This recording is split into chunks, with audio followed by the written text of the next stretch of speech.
ఇదిగో ఇక్కడ కనిపిస్తున్న ప్లేస్లోనే ఎకరం 177 కోట్లకు అమ్ముడైంది. హైదరాబాద్ రియల్ ఎస్టేట్ రంగం మరోసారి రికార్డులు తిరగరాసింది. ఓల్డ్ బాంబే హైవేకు దుర్గం చెరువుకు మధ్య రాయదుర్గ్ ఐటీ పార్క్లో భాగంగా ఉన్న కొండపై 7.5 ఎకరాల భూమి రాష్ట్ర చరిత్రలోనే ఎరగనంత రికార్డ్ స్థాయి ధరకు అమ్ముడుపోయింది.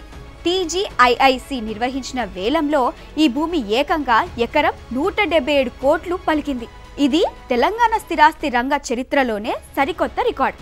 దుర్గం చెరువు పక్కనే ఉన్న కొండపై 7.67 ఎకరాల భూమిని ఎంఎస్ఎన్ రియాలిటీ సంస్థ 1357 కోట్లకు కొనుగోలు చేసింది. ఇక ప్రెస్టేజ్ సంస్థ 11 ఎకరాలను 1556 కోట్లకు వేలంలో దక్కించుకుంది.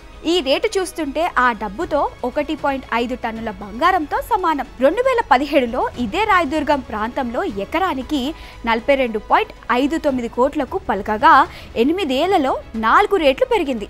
ఐటీ కారిడార్ ప్రాంతం కావడం, రవాణా పరంగా అత్యంత సమీపంలోనే మెట్రో సదుపాయం ఉండటంతో 7.67 ఎకరాల ప్రభుత్వ భూమిని దక్కించుకునేందుకు స్థిరాస్తి సంస్థలు పోటీ పడ్డాయి.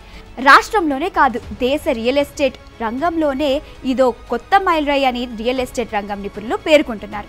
హైదరాబాద్లో చాలా హైరేజ్ అపార్ట్మెంట్లు, బిల్డింగ్లు ఖాళీగానే దర్శనమిస్తున్నాయి.